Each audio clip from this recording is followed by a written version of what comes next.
तो आइए हम बात करते हैं about the new concept called monotonic preference. नाम क्या लिया मैंने? मोनोटॉनिक क्या बोला? प्रेफरेंस। याद करो, मोनो का मतलब क्या होता है?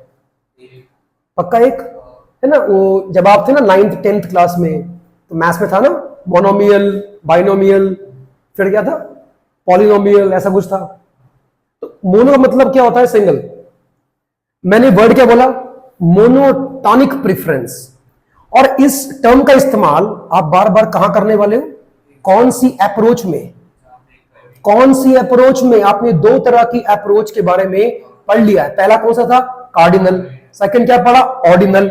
ऑर्डिनल का सेकंड नेम क्या था? इंडिफरेंस कर्व एनालिसिस अप्रोच, जिसे हम शॉर्ट में आईसी अप्रोच भी कहते हैं। किसको? मोनोटॉनिक प्रेफरेंस को हमेशा हम ऑर्डिनल अप्रोच में स्टडी करते हैं। आप मेरी बात नहीं समझे। अभी उस चीज को छोड़ो, अभी जो मैं बोल रहा हूं उसके ऊपर ध्यान दो। हम बंडल ऑफ टू बिट्स के बारे में ही बात करने वाले हैं। आप ध्यान देना, जब मैं इसको लिखूंगा ना, जब मैं आपको एग्जांपल दूंगा, तो मैं उसमें दो बिट्स ही लूंगा। तो आप मोनो वर्ड के ऊपर मत जाओ। अच्छा, सिंगल की बात करी है, वन की बात करी है, तो ये तो कार्डिनल के अंदर ही हो सकता है। क्योंकि इंडिफरेंस कर्व वाले अप्रोच के अंदर हमेशा कम से कम दो गुड्स की बात होती है। क्यों होती है? Because we always talk about the combinations, और कॉम्बिनेशन कभी किसी एक चीज का नहीं बनता, हमेशा कम से कम दो चीजों का होना। It is very important to be two goods. बात समझ आई? चलिए हम यहां पर लिखते हैं पहले, what is monotonic preference. Monotonic preference. एक काम करते हैं, इसका मीनिंग नहीं लिखते क्योंकि बुक में लिखा हुआ है। आप अगर देखेंगे तो बुक में लिखा है, monotonic preference means that a rational consumer always prefer more of a commodity as it offers him a higher level of, क्या लिखा है? सेटिस्फैक्शन। इसका यहां पर कहने का मतलब क्या है कि अगर एक कंज्यूमर रेशनल है, मतलब क्या है? इंटेलिजेंट है, समझदार है, तो वो हमेशा क्या चाहेगा? कि वो ऐसा बंडल चूज करे गुड्स का जिसमें उसको गुड्स ज्यादा मिले। एक फालतू भी अगर मिल गया उसको ज्यादा, उसी से वर्ड क्या बना? मोनो। अगर जैसे मान लेते हैं, हम एक एग्जांपल लेके बात करते हैं, बात करें, ठीक है। हमारे पास दो तरह के गुड्स हैं, एक एक्स है और एक वाई है। मेरे पास पहला बंडल है। बंडल, चलो मैंने, बंडल का मतलब क्या होता है? कॉम्बिनेशन। बंडल वन की बात करता हूं मैं आपसे। पहले बंडल के अंदर हमारे पास एक्स के 3 हैं गुड्स और वाई के मेरे पास कितने हैं? 4। This is my first bundle. तो मैं अभी भी कह रहा हूं, अगर मैं बंडल वर्ड का यूज करूं तो कंफ्यूज नहीं होना है, क्योंकि बंडल मींस कॉम्बिनेशंस, और इसके बारे में हम पहले भी स्टडी कर चुके हैं, हम जानते हैं, ठीक है। अच्छा, अब हम बात करते हैं किसके बारे में? अबाउट बंडल नंबर 2 के बारे में। बंडल नंबर 2 में हमें मान लेते हैं 4x मिल रहा है और 4y मिल रहा है। 4x एंड 4y किस में? बंडल नंबर 2 में। और इसमें 3x है और 4y है। देखा जाए तो ज्यादा डिफरेंस नहीं है। अगर हम देखें तो y का 4, y का 4, x का सिर्फ 3 और यहां पे x का सिर्फ एक 4। एक्स्ट्रा ही तो है, बस एक। अगर एक रेशनल कंज्यूमर है तो वो किसको चूज करेगा? कौन सा बंडल चूज करेगा? क्यों बंडल 2? क्यों? क्योंकि उसमें x एक फालतू है। तो इस एक फालतू की वजह से कंज्यूमर का प्रेफरेंस बंडल नंबर 2 हुआ। उसी से क्या, जो वर्ड क्या बना है? Monotonic preference. मतलब अगर एक मोनो मींस अगर सिंगल भी उसको एक्स्ट्रा मिल गया किसी एक बंडल में, तो उसका प्रेफरेंस वही वाला बंडल बन जाएगा, उसी को लेगा ये। क्यों? इसमें और इसमें क्या फर्क है भैया? इसमें उसको थोड़ा सेटिस्फैक्शन कम मिलेगा, इसमें उसको ज्यादा मिलेगा। साइकोलॉजी ऐसी है कंज्यूमर की। बात समझ आया? क्या मतलब है कहने का? उसका क्या मतलब है कहने का? ये तो वाली बात हो गई कि 6 नंबर का जूता और 12 नंबर का जूता मुझे सेम रेट्स के अंदर मिल रहा था, तो मैं कौन सा लूं? अबे 12 नंबर एक बार देख तो ले कि तेरे को आएगा भी नहीं आएगा। पैसा खर्च कर रहे हैं तो बड़े वाले पे करें, ऐसा नहीं है। लेकिन कंज्यूमर यहां पर ये चीजें करता है। वो क्या बोलेगा? अच्छा, मेरे को एक्स का यहां पे एक फालतू मिल रहा है, जबकि वाई का तो सेम मिल रहा है, तो सिर्फ एक एक्स की वजह से वो बंडल नंबर 2 को प्रीफर करेगा, उसको मतलब इंपॉर्टेंस देगा। इस तरफ कर दूं, एक बार ध्यान से देखो, सही है सर? मैं चाहता नहीं कि मैं इसके बारे में आपको लिखवाऊं फिर आप लिखो, टाइम खराब करने वाली बातें हैं। अगर एग्जाम में आ गया तो क्या लिख लोगे? बताना क्या लिख कर आओगे एग्जाम में? एग्जाम में आ गया डिफाइन मोनोटोनिक प्रेफरेंस, क्या लिख कर आओगे? A rational consumer will always prefer that bundle of two goods which offer him more goods, because more goods means more level of satisfaction. Clear? ठीक। अगला जो टॉपिक है उसका नाम है इंडिफरेंस मैप। क्या है? Indifference map. इसके ऊपर हम आएंगे बाद में, लेकिन उसके पहले हम बात करते हैं एक बहुत इंपॉर्टेंट कॉन्सेप्ट को लेकर जिसका नाम है एमआरएस। क्या बना? एमआरएस। क्या आप जानते हो मतलब क्या है इसका? एमआरएस का फुल फॉर्म क्या होता है? Marginal rate of substitution. ये एमओसी की तरह ही है। वहां मतलब क्या था? Marginal opportunity cost. कितना सैक्रिफाइस करूं किसी एक पर्टिकुलर गुड का ताकि दूसरे वाले का एक एडिशनल गेन कर सकूं, वो क्या था? एमओसी। यहां पर क्या नाम लिखा है उसका? एमआरएस। बातें की है, फर्क सिर्फ क्या है? वहां पे वो एमओसी था, यहां पे वो एमआरएस है। कि किसी अच्छा, आपने लास्ट क्लास में क्या सीखा था? इंडिफरेंस कर हमें क्या दिखाता है कि सर अगर आप किसी एक गुड को गेन करना चाहते हो, उसकी एक एडिशनल यूनिट को गेन करना चाहते हो, तो आपको दूसरे वाले गुड की यूनिट्स सैक्रिफाइस करनी पड़ेंगी। था कुछ? और उसमें क्या देखा था हमने? याद करो जरा एक बार, डायग्राम था आपके पास? जरा एक बार याद करो। चलो हम टेबल ड्रॉ करते हैं फिर से एक बार। जरा बोलना क्या था? पहला वाला कॉम्बिनेशन। पहला क्या बना? कॉम्बिनेशन। चलो एक गुड मैंने एक्स ले लिया, क्या ले लिया? और एक गुड मैंने क्या ले लिया? वाई ले लिया। अब आप बोलोगे सर जब ये टेबल हम लास्ट क्लास के अंदर इसके ऊपर हमने बात कर ली है तो फिर इसके ऊपर वापस हमारा टाइम खराब आप क्यों कर रहे हैं? क्योंकि लास्ट क्लास में मैंने चौथा कॉलम नहीं बनाया था जो अब बनाऊंगा, और वो होगा MRS of X and Y. और फॉर्मूला क्या बनता है इसमें? हमने सैक्रिफाइस कौन सा किया था? वाई किया था, शायद वाई किया था, तो delta Y upon delta X. अब ध्यान से मेरी बात को सुनना। क्या लिखा था? कॉम्बिनेशन बोलो क्या था? कुछ याद है? P Q R S. हाँ, P Q R S and T, यही था। अच्छा, एक्स में 1 2 3 4 और 5 थे। उसमें क्या था? 15 15 10 6 3 और 1 था। क्लियर है? अच्छा सर, अब ये वाला कॉलम अगर मुझको फिल करना पड़े तो मैं कैसे करूंगा? अच्छा देख के बताओ, पहले वाले में उसने सैक्रिफाइस क्या किया? कुछ भी नहीं किया। एक था जब उसने एक एक्स को गेन किया था तो उसको 15 भाई उसको सैक्रिफाइस करने पड़े थे, तो पहले वाले में मैं हमेशा डैश का ही यूज करूंगा। इस बात का आपको ध्यान रखना है। नोट कर लिया? हाँ। अच्छा ध्यान से देखो, एक एक्स को गेन करने के लिए उसने क्या वाई को सैक्रिफाइस किया? हाँ सर, पहले 15, अब कितना हो गया? तो कितना सैक्रिफाइस किया उसने? तो रेशियो क्या बना? 5:1। ये वाई है, 5 सैक्रिफाइस किया उसने, तब जाके उसने एक एक्स को गेन करा है। बात समझ में आ रही है? हाँ। आगे देखते हैं, फिर से एक एक्स को गेन करने के लिए इस बार उसने सैक्रिफाइस सिर्फ 4 किया है, तो रेशियो कितना बनता है? 4:1 बनता है। अभी हम बात करेंगे मतलब क्या है इसका, ठीक है। फिर उसने एक एक्स्ट्रा एक्स को पाने के लिए 3 को सैक्रिफाइस किया वाई, तो रेशियो क्या बना? 3:1 बना। और इसकी अगर हम बात करते हैं तो अब उसने सैक्रिफाइस सिर्फ 2 करा है, वाई का 2 सैक्रिफाइस किया ताकि एक्स का एक गेन कर सके। आपने ध्यान दिया?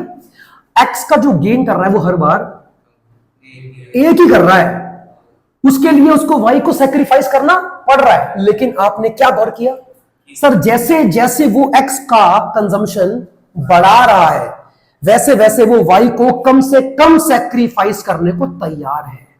तैयार मतलब विलिंग। क्या बोला? विलिंग मतलब क्या होता है? चाहता। वो चाहता है। पहले वाले एक्स को गेन करने के लिए वो वाई के 5 यूनिट्स को सैक्रिफाइस करने को तैयार था। फिर अगले एक्स को एक गेन करने के लिए इस बार वो वाई का सिर्फ 4 यूनिट से सैक्रिफाइस करने को तैयार है। अब सवाल ये आता है कि सर इसका मतलब क्या है? देखो ध्यान से, ये क्या है आपका? This is your delta Y and this is your what? Delta X. Y को सैक्रिफाइस करेगा और एक्स को गेन करेगा। अब इसमें कोई डाउट है तो बताइए, वरना फिर हम आगे बढ़ते हैं। क्लियर है?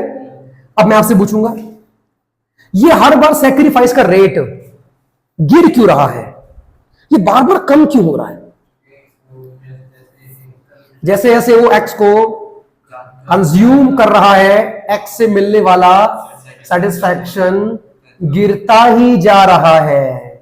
क्या बोला आपने? एलवीपी में, सॉरी एलवीपी कह रहा हूं, आपने लॉ ऑफ डीएमयू में क्या सीखा था कि सर जैसे जैसे कंज्यूमर किसी पर्टिकुलर चीज को कंज्यूम करता है वैसे वैसे उससे मिलने वाला सेटिस्फैक्शन फॉल करता है। तो क्या वो वाला प्रिंसिपल यहां पे अप्लाई नहीं होगा? वो हर बार क्या कर रहा है? अब एक्स को कंज्यूम कर रहा है, नहीं कर रहा? तो वैसे वैसे एक्स से मिलने वाला सेटिस्फैक्शन लॉ के हिसाब से फॉल करना चाहिए। और सेटिस्फैक्शन के फॉल करने का मतलब क्या है? इंपॉर्टेंस। एक्स का इंपॉर्टेंस उतनी बार उसके सामने क्या हो रहा है? कम हो रहा है। तो वाई को वो और ज्यादा सैक्रिफाइस करने को तैयार होगा या कम से कम? कम से कम। पहले उसको मची हुई है अंदर से बिल्कुल तलब, बस मुझे एक एक्स मिल जाए, उसके लिए वो 5 वाई को सैक्रिफाइस करने को तैयार है। जब उसको एक एक्स का मिल गया, अब क्या बोलेगा वो? अब मुझे अगला एक्स भी चाहिए, लेकिन इस बार मैं 5 वाई सैक्रिफाइस करने को तैयार। अब तो मैं सिर्फ, क्यों बोला उसने ऐसा? क्योंकि पहले से एक्स का इंपॉर्टेंस थोड़ा सा क्यों कम हो गया? क्योंकि कंजम्पशन स्टार्ट हो गया है। किसका? एक्स का। और वैसे वैसे एक्स से मिलने वाला अब सेटिस्फैक्शन फॉल कर रहा है। और सेटिस्फैक्शन फॉल करेगा तो क्या फॉल करेगा? इंपॉर्टेंस फॉल करेगा। और इंपॉर्टेंस फॉल करेगा तो अब सैक्रिफाइस भी वो पहले से ज्यादा नहीं, कम से कम करने को तैयार होगा। नहीं समझ में? That's why MRS falls. MRS क्या हो रहा है? फॉल कर रहा है। और इसलिए फॉल कर रहा है। और क्योंकि एमआरएस फॉल कर रहा है, इसी वजह से इंडिफरेंस कर्व का शेप कैसा बनता है? एक तो होता है कॉनकेव शेप, एक होता है कॉन्वेक्स शेप। तो इंडिफरेंस कर्व का शेप कैसा होता है? It is convex. कॉन्वेक्स कैसा होता है? क्यों? क्योंकि एमआरएस लगातार फॉल कर रहा है। पीपीसी का शेप कैसा होता है? कॉनकेव। क्यों? क्योंकि वहां पे एमओसी बढ़ रहा होता है। नहीं क्लियर हुआ? जरा याद करो, पीपीसी का शेप था कैसा? कॉनकेव। कॉनकेव। और इसके कॉनकेव के लिए कौन जिम्मेदार था?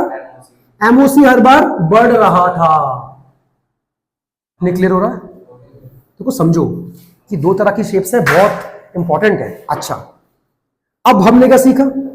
अब ये क्या बन रहा है तुम्हारा? Indifference curve. इसका शेप कैसा बना? कॉन्वेक्स बना। क्यों बना? क्योंकि हर बार एमआरएस क्या हो रहा है? फॉल कर रहा है। एग्जाम में क्या लिख कर आओगे? क्वेश्चन आ गया, एग्जाम में क्वेश्चन आता है, what is the slope of आप इंडिफरेंस कर्व? क्या बोला? What is the slope, not shape, what is the slope of indifference curve? तो क्या लिख कर आओगे? Negative slope. नेगेटिव, ऊपर से स्टार्ट हुआ और नीचे आया। क्यों आया? सर क्योंकि एक्स और वाई के बीच में इनवर्स रिलेशनशिप है। अगर हम एक को बढ़ा रहे हैं तो दूसरा वाला क्या हो रहा है? फॉल कर रहा है। दैट्स व्हाई इसका शेप कैसा बना है? Downward sloping. सॉरी, शेप कह रहा हूं, स्लोप कैसा बना है? डाउनवर्ड स्लोपिंग बना है। लेकिन अगर वो शेप की बात करेगा तो उसकी शेप के लिए कौन रिस्पॉन्सिबल है? एमआरएस रिस्पॉन्सिबल है। एमआरएस क्या कर रहा है? हर बार फॉल कर रहा है, इसलिए इसका शेप कैसा बना है? कॉन्वेक्स बना है। कोई डाउट है? पूछो, आगे बढ़ सकते हैं। अब लिखो मीनिंग ऑफ एमआरएस। इसे रब कर दूं?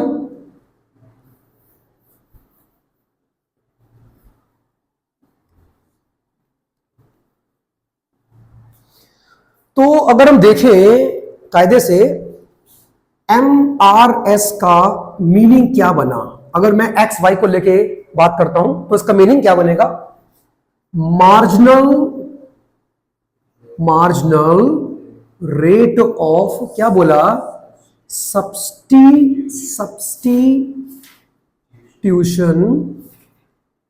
Refers to, the rate of sacrifice of Y commodity in order to gain one extra unit of किसका X। हो सकता है कि आपकी बुक्स के अंदर एमआरएस का मीनिंग कुछ और लिखा हो, तो कंफ्यूज नहीं होना। वहां पे लिखा होगा एमआरएस कैन बी डिफाइंड और refers to the rate of sacrifice of a particular commodity in order to gain one extra unit of some other commodity. बात है कि है, इसको लिख कर आओगे तो भी गलत नहीं हो सकता, क्योंकि इसके हिसाब से आपने वो दो गुड्स को क्या माना है, एक को आपने एक्स माना है और एक को आपने वाई माना है, तो गलत नहीं होगा। मैथमेटिकली अगर इसको हमको कैलकुलेट करना पड़े तो mathematically M R S of X Y will always be equal to, बोलो क्या आएगा, बोलो नंबर ऑफ यूनिट्स सैक्रिफाइस्ड किसका, ऑफ वाई। भाई हमने जो ऊपर एग्जांपल लिया था उसमें हम क्या सैक्रिफाइस कर रहे थे, वाई को सैक्रिफाइस कर रहे थे।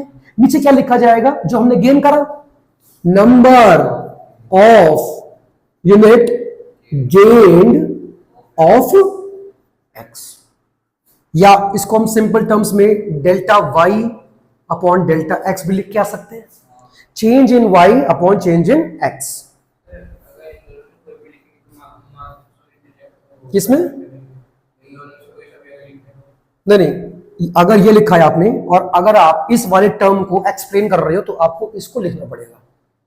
हालांकि दोनों का मतलब एक ही है, लेकिन मैं अगर इसकी बात करता हूं तो ये सिंबल है इसका, बात एक ही है, डिफरेंस नहीं है। लेकिन अगर इसको लिखोगे तो इंपैक्ट थोड़ा सा अच्छा पड़ता है टीचर के ऊपर कि बच्चे को मालूम है कि मतलब क्या है इसका। जल्दी नोट करो इसको, फिर आगे बढ़े।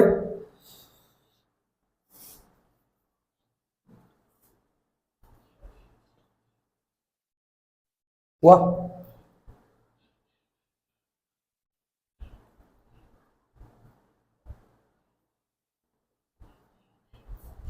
ठीक है,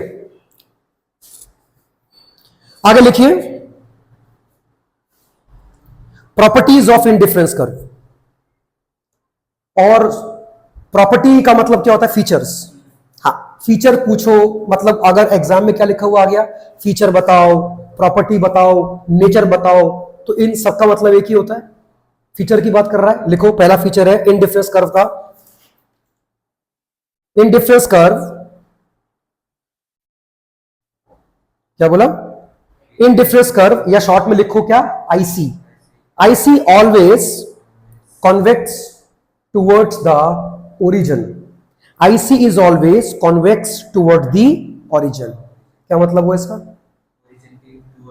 उसका शेप का बात कर रहा है वो, कि आईसी का शेप हमेशा कॉन्वेक्स होगा। क्यों होगा, ड्यू टू डिक्रीजिंग एमआरएस। एक ही आंसर है। एग्जाम में क्वेश्चन आता है कि ऐसी क्या चीज है जो इंडिफरेंस कर्व की शेप के लिए जिम्मेदार है, तो आंसर क्या है इसका, एमआरएस, राइट।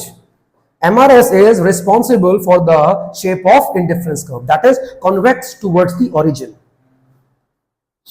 आगे बात कर सकते हैं, सेकंड लिखिए।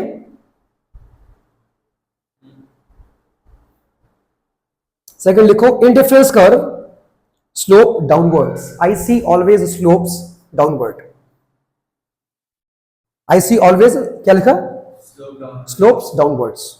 मतलब क्या हुआ, इंडिफरेंस कर्व का स्लोप हमेशा नेगेटिव या डाउनवर्ड स्लोपिंग होता है। क्यों होता है, क्योंकि दोनों गुड्स के बीच में इनवर्स रिलेशनशिप एग्जिस्ट करता है, इसलिए जो उनका स्लोपिंग होती है वो हमेशा डाउनवर्ड होती है, नेगेटिव स्लोप। आगे लिख लो, थर्ड पॉइंट है higher indifference curve. Higher indifference curve represent higher level of satisfaction. Higher indifference curves represent higher levels of satisfaction. Note किया, थोड़ा ध्यान देंगे यहां पे। क्या लिखा अभी आपने, जितना इंडिफरेंस कर्व क्या होगा, हाइयर होगा, उतना ज्यादा लेवल ऑफ सेटिस्फैक्शन शो करेगा, क्योंकि जैसे जैसे वो हाई होता रहेगा उसके पास number of goods, bundle of two goods बढ़ते रहेंगे। बात समझ में आ रही है? एग्जांपल देखते हैं, देखो ध्यान से, देखो ध्यान से देखना, ये क्या बना हमारा ग्राफ, ये एक्स एक्सिस और ये वाई एक्सिस, और ये क्या बना हमारा ओरिजिन। चलो यहां मैंने मान लेता हूं गुड एक्स ले लिया, और यहां पे मैंने क्या ले लिया, गुड वाई ले लिया, मान लेते हैं, ले लिया गया। ये क्या बना हमारा, this is our indifference curve IC. क्या एक ही ग्राफ पे एक से ज्यादा इंडिफरेंस कर्व बन सकते हैं? हां बन सकते हैं। इसको नाम क्या दिया, IC1, एक ये बन गया, IC2 एक ये बन गया, नाम क्या दूंगा, IC3। देखो ये पॉइंट में इसका कहने का मतलब क्या है, एक आपके पास तीन तरह के क्या है, इंडिफरेंस कर्व। पहला वाला क्या था, IC1, सेकंड क्या है, IC2, थर्ड क्या है, IC3। इस पॉइंट के हिसाब से वो तुमसे क्या कह रहा है, जरा पढ़ना। उसका यह कहना है जितना इंडिफरेंस कर्व हायर होगा उतना ज्यादा लेवल तुम्हें क्या देगा, वो सेटिस्फैक्शन देगा। तो आपके हिसाब से सबसे कम लेवल ऑफ सेटिस्फैक्शन इन तीनों में से कौन देगा? Yes, IC1। हाईएस्ट कौन सा देगा, IC3। ऐसा क्यों बोला गया? देखो देखो, मैं पहले IC1 की बात करूं, ये जो मैंने पूरा ड्रॉ कर रखा है, आप जानते हो नाम क्या इसका, इंडिफरेंस मैप। क्या बोलते हैं? जब एक ही ग्राफ के ऊपर एक से ज्यादा इंडिफरेंस कर्व बन जाते हैं तो वो इंडिफरेंस कर्व नहीं, इंडिफरेंस मैप बन जाता है। ठीक है, ये बन गया। मैं पहले आपसे किसकी बात करता हूं, IC1 की। कॉम्बिनेशन ए नाम दे दिया, combination B, combination combination combination E मान लेते हैं। अब थोड़ा सा ध्यान देना, अगर आपको लास्ट क्लास याद होगी तो क्या अब जो मैं बोलूंगा क्या वो बात बिल्कुल सही है? जो सेटिस्फैक्शन कॉम्बिनेशन ए से मिलेगा एग्जैक्टली वही level of satisfaction combination E, D और सी, बी से मिलेगा। नहीं नहीं, इसका मतलब है कि आपको लास्ट क्लास का टॉपिक याद ही नहीं है। इंडिफरेंस कर्व के ऊपर कोई भी combination bundle of two good जो शो कर रहा है, जो सेटिस्फैक्शन का लेवल कौन शो करता है, कॉम्बिनेशन ई, एग्जैक्टली वही लेवल ऑफ सेटिस्फैक्शन कौन देगा? तभी तो इनके बीच में क्या है, कंज्यूमर इंडिफरेंट है, कंफ्यूज्ड है कि मैं इनमें से कौन सा पॉइंट चूज करूं, इनमें से कौन सा बंडल चूज करूं। क्यों क्यों? क्योंकि सारे ही पॉइंट, सारे ही कॉम्बिनेशंस मुझे exactly same level of satisfaction दे रहे हैं। अभी आपको मेरे ख्याल से ध्यान आ गया होगा, कंज्यूमर इज कंफ्यूज्ड, और कंफ्यूज के लिए यहां पे जो वर्ड यूज किया गया वो क्या है, इंडिफरेंस, जिसमें फर्क किया ना जा सके। Consumer is confused, consumer is indifferent between combination A and combination E, between D, between C and B, because all these combinations are offering exactly the same level of satisfaction. ये point clear हुआ? जब तक ये नहीं समझोगे ना, आगे का चैप्टर पढ़ना बेकार है। आगे बात करूं, अब थोड़ा ध्यान देना। अब बढ़ते हैं किसकी तरफ, IC2 की तरफ बढ़ते हैं। One combination, second combination, third combination, fourth, and इसको हमने नाम दिया था, चलो यहां दे F, G, H, I और J मान लिया। अभी थोड़ी देर पहले मैंने आपसे क्या बोला, IC1 के कंपैरिजन में IC2 ज्यादा लेवल ऑफ सेटिस्फैक्शन ऑफर करेगा, क्योंकि इसके पास bundle of two goods IC1 की तुलना में ज्यादा है। बात सही है? क्या IC2 पे जो पॉइंट G है और IC1 पे जो पॉइंट D है, क्या ये दोनों सेम लेवल ऑफ सेटिस्फैक्शन दे रहे हैं कंज्यूमर को? फिर से ध्यान देना, क्या बोला, combination G on IC2 and combination D on IC1 are the both combinations offering the same level of satisfaction? मैंने क्या पूछा, सेम लेवल का दे रहे हैं क्या? सर IC2 के ऊपर हर एक कॉम्बिनेशन पे bundle of two goods IC1 की तुलना में ज्यादा है। आप यहां गलत बोल रहे हो सर, मैं गलत हूं यहां पे। हां देखो देखो, point F, point G, point H, point I, point J, IC2 की बात कर रहा हूं। All these points are offering exactly same level of satisfaction, लेकिन ये सारे पॉइंट्स IC1 के कंपैरिजन में कंज्यूमर को हायर लेवल ऑफ सेटिस्फैक्शन दे रहे हैं। आप पॉइंट को समझो, बात क्या हो रही है। IC1 पे सेटिस्फैक्शन हर एक पॉइंट पे सेम है, IC2 पे सेटिस्फैक्शन हर एक पॉइंट पे, लेकिन IC2 के तुलना में सेटिस्फैक्शन ज्यादा है इन कंपैरिजन टू IC1। बात समझ में आ रही है? नहीं हुआ क्लियर? और अगर मैं IC3 की बात करता हूं तो वो इन दोनों से लेवल ऑफ सेटिस्फैक्शन ज्यादा ऑफर कर रहा है कंज्यूमर को। तो कंज्यूमर हमेशा कौन से वाले IC पर जाने की कोशिश में रहेगा? IC3 में, बशर्त है कि उसके बजट में आना चाहिए। आगे पढ़ेंगे इसके बारे में। टॉपिक का नाम क्या होगा? Budget line. मतलब क्या है इसका? कंज्यूमर का इनकम। अगर आप एक रेशनल कंज्यूमर हो तो हमेशा कौन से वाले IC पर जाने की सोचोगे? IC3? समझे नहीं यार, अभी मैं आपकी इनकम की बातें नहीं कर रहा हूं। Suppose that if you are an intelligent consumer, आप किस पे जाने की सोचोगे? IC3 पे। क्यों? बिकॉज उस पे बंडल ऑफ टू गुड्स ज्यादा है और ज्यादा की वजह से they will offer you more level of satisfaction. But condition क्या है कि कंज्यूमर के पास इतना पैसा जेब में होना चाहिए कि वो IC3 के बंडल्स को अफोर्ड कर सके, अदरवाइज उसे IC2 या IC1 पर ही अपने आप को सेटिस्फाई करना पड़ेगा। बोलते जितनी चादर उतने पैर पसारो। क्लियर नहीं हुआ? यकीन नहीं है तो पन्ना पलट के देख लो कॉपी का, बुक का, उसमें अगला टॉपिक बजट लाइन ही होगा, कंज्यूमर की औकात। जाना कहां चाह रहे हो? IC3 पे, लेकिन जेब में इतना है, पैसा है, तो टॉकिंग किसकी? फाइनली बात जो है वो किसकी होती है? बजट की होती है। बजट है तो IC3 हम डेफिनेटली अफोर्ड करेंगे, फिर IC1 और IC2 की तरफ हम झांकेंगे भी नहीं। लेकिन अगर हम गरीब हैं, पैसा नहीं है, तो भैया IC3 पे हम जाने की सिर्फ सोच सकते हैं कल, लेकिन कभी जा नहीं पाएंगे। और जाना चाहते तो पहले हमें अपना बजट इंक्रीज करना पड़ेगा, और जब बजट इंक्रीज होगा तो बजट लाइन शिफ्ट करेगी। नहीं? बिल्कुल सही बात। यहां तक कोई डाउट है तो पूछो, अभी मैं आगे बात करूं। चलो, और लास्ट इसकी जो प्रॉपर्टी क्या है? IC can never intersect each other. लिखो मत, सब लिखा है बुक में। मैंने पॉइंट क्या बोला? कोई भी दो इंडिफरेंस कर्व, देखो ध्यान से, कोई भी दो इंडिफरेंस कर्व अगर सेम ग्राफ के ऊपर ड्रॉ हुए हैं तो उन्हें कितना भी एक्सटेंड कर दो, एक्स एक्सिस से या वाई एक्सिस से, वो किसी भी पॉइंट पर एक दूसरे को काट नहीं सकते। मतलब ये वाली कंडीशन कभी नहीं आ सकती। यहां से देखना, ये